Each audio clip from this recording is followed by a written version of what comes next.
Japan में Okinawa नाम की एक जगह है जहाँ के लोग काफी टाइम से 100 साल से ज्यादा जीते आए हैं। हमारे यहाँ बहुत कम लोग हैं जो 100 की एज को क्रॉस कर पाते हैं, लेकिन इस जगह पर बहुत कम लोग हैं जो नेचुरल कॉजेज की वजह से 100 साल से पहले मर जाते हैं। इनफैक्ट आपको यहाँ पर 80 साल की उम्र के लोग खेतों में मेहनत करते हुए मिल जाएंगे। इकिगाई नाम के बुक में कुछ राइटर्स ने इस कल्चर को एक्सप्लोर किया और ये देखा कि आखिर ये लोग ऐसा क्या कर रहे हैं जो कि ये लंबे टाइम तक जी पाते हैं। इन्हें ज्यादा बीमारी नहीं होती और ये ओल्ड एज में भी काफी फिट और एक्टिव रहते हैं। वैसे तो इस बुक में हेल्थ के काफी सारे एस्पेक्ट्स को एक्सप्लोर किया गया है, जैसे yoga, physical activity and work life culture. लेकिन इस वीडियो में हम स्पेसिफिकली देखेंगे इस कल्चर में लोगों के खाने से रिलेटेड हैबिट्स क्या हैं। हम देखेंगे कि यहाँ के लोग किस तरह से अपने खाने को खाते हैं जिससे ना सिर्फ ये लंबा जीते हैं बल्कि इन्हें बीमारियां भी कम होती हैं और ये बूढ़ी उम्र में भी खेतों में काम कर पाते हैं। सबसे पहले आपको ये समझना होगा कि खाना आपकी बॉडी में पचता कैसे एंड आपकी बॉडी में खाना सच में पच रहा है या सड़ रहा है। खाने का डाइजेशन हमारे मुंह में ही स्टार्ट हो जाता है। हमारे मुंह में प्रोड्यूस होने वाला सलाइवा खाने में प्रेजेंट स्टार्च को ब्रेक करता है। तो अगर आप स्टार्च बेस्ड डाइट जैसे फ्रूट्स या आलू खा रहे हो तो उसका एक मेजर पोर्शन आपके मुंह में ही डाइजेस्ट हो जाता है। जब आप अच्छे से खाने को चबाकर निगलते हो तो खाना आपके इसोफेगस से होकर आपके पेट में जाता है। एक बार खाना आपके पेट में पहुंच गया तो आपका पेट 3 एंजाइम्स रिलीज करता है, हाइड्रोक्लोरिक एसिड, म्यूकस और पेप्सिन। पेप्सिन आपके खाने में प्रेजेंट प्रोटीन को डाइजेस्ट करने में हेल्प करता है, लेकिन पेप्सिन को काम करने के लिए एक एसिडिक मीडियम की जरूरत होती है और यह acidic medium hydrochloric acid provide करता है। अब क्योंकि हाइड्रोक्लोरिक एसिड एक बहुत ही स्ट्रॉन्ग एसिड है जो आपके पेट को काट सकता है, इसलिए आपके पेट में म्यूकस भी रिलीज होता है जो आपके पेट के इनर वॉल्स को चारों तरफ से घेर लेता है और उसे प्रोटेक्ट करता है। अगर आपके पेट में म्यूकस कम हो जाए या हाइड्रोक्लोरिक एसिड बढ़ जाए तो ये एसिड हमारे पेट के इनर वॉल्स को नुकसान पहुंचाने लगता है और हमारे पेट में छाले पड़ जाते हैं जिन्हें अल्सर भी कहा जाता है। जब पेट में ये तीनों एंजाइम्स आ जाते हैं तो पेट एक चर्निंग एक्टिविटी करने लगता है, वो श्रिंक करता है और फिर एक्सपांड करता है। इससे पेट के एंजाइम्स खाने में हर तरफ से मिल जाते हैं और खाना अच्छे से डाइजेस्ट हो जाता है। अब यहाँ पर समझने वाली बात यह है कि अगर आप पूरा पेट भरकर खाना खा लेते हो तो उसे चर्निंग एक्टिविटी करने की जगह ही नहीं मिलती और वो खाना ज्यादा टाइम तक आपके पेट में पड़ा हुआ सड़ता है। इसलिए कहते हैं कि कभी भी पूरा पेट भरकर नहीं खाना चाहिए। पेट हमेशा थोड़ा खाली रखना चाहिए ताकि वो खाना मूव कर सके। पेट में 4-5 घंटे तक रहने के बाद आपका खाना वहां से निकलता है और फिर स्मॉल इंटेस्टाइन में जाता है।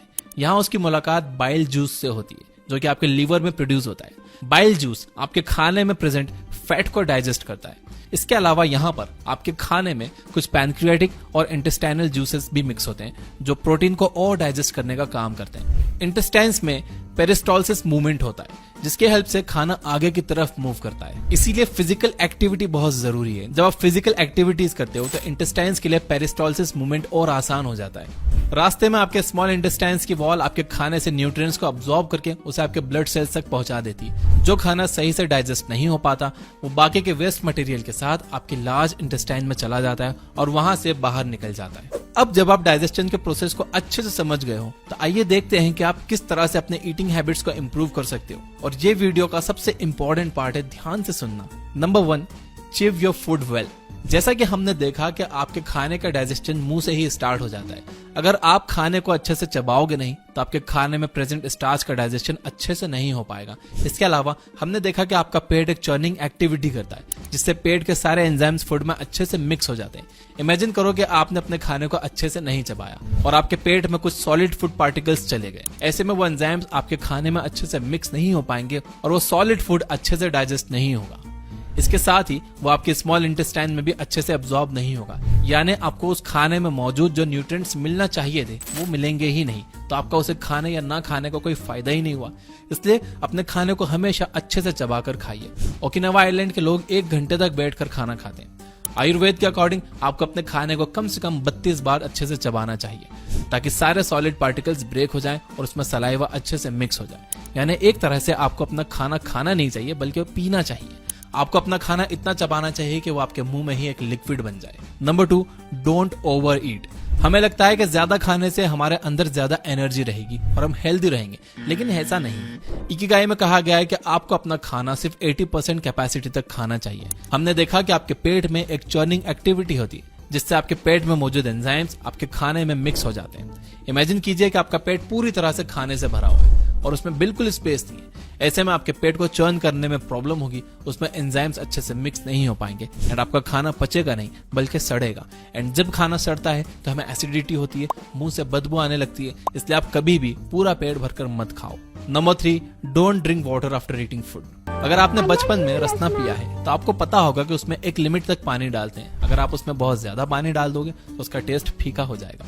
पानी हर चीज को डाइल्यूट कर देता है और उसे कम इफेक्टिव बना देता है। दूध में पानी मिलने से वो पतला हो जाता है और एसिड में पानी मिलने से वो कम इफेक्टिव हो जाता है। जैसा कि हमने देखा कि हमारे पेट में काफी सारे एंजाइम्स रिलीज होते हैं, तो जब हम खाने के ठीक बाद पानी पी लेते हैं तो हमारे ये सारे एंजाइम्स डाइल्यूट हो जाते हैं, उनका असर कम हो जाता है, जिससे हमारा खाना सही से डाइजेस्ट ही नहीं होता। आयुर्वेद में बताया गया है कि खाने के बाद हमारे पेट में जठर अग्नि जलती, जिससे खाना पचता है। अब अगर आप पानी पी लोगे तो वो अग्नि तो बुझ जाएगी, फिर खाना पचेगा नहीं, सड़ेगा। इसलिए खाने से कम आधे घंटे बाद तक आप पानी मत पीजिए। Number 4, do some form of physical activity. Okinawa के लोग लंबे टाइम तक फिट रहने के लिए काम नहीं करते, वो लोग काम करते हैं इसलिए वो लंबे टाइम तक फिट रहते हैं। वहां के लोग आज भी अपने डेली काम को करने के लिए टेक्नोलॉजी का यूज नहीं करते, वो अपने हाथ से काम करना पसंद करते हैं। हमारी जनरेशन की प्रॉब्लम यह है कि हम सारा दिन बैठे बैठे निकाल देते हैं। इस वजह से हमारा ब्लड सर्कुलेशन खराब हो जाता है, हमारे इंटेस्टाइन्स में पेरिस्टोलिसिस मूवमेंट भी नहीं हो पाता। इससे हमारे खाने को आगे मूव करने में प्रॉब्लम होती है, जिससे वो खाना टाइम पर प्रोसेस ही नहीं हो पाता। इसलिए जरूरी है कि आप दिन भर में थोड़ा फिजिकल एक्टिव रहने की कोशिश करो।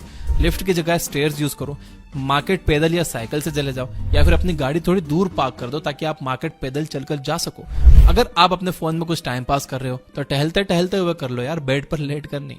नंबर 5, ईट फाइब्रस फूड। जब आप एक एप्पल खाते हो तो कुछ टाइम के बाद एप्पल का सारा जूस निकल जाता है और आपके मुंह में सिर्फ फाइबर बच जाता है। ये फाइबर डाइजेशन प्रोसेस को इम्प्रूव करने का काम करता है। हरी सब्जियां और फ्रूट्स में बहुत सारे फाइबर होते हैं। जब आप फाइबरस फूड खाते हो तो फूड आपके पेट में एक साथ अच्छे से मूव कर पाता है और आपका डाइजेशन भी सही हो पाता है। अगर आप एप्पल छील के खा रहे हो या सिर्फ उस फ्रूट का जूस पी रहे हो तो इससे आपका पेट पूरी तरह से साफ नहीं होगा।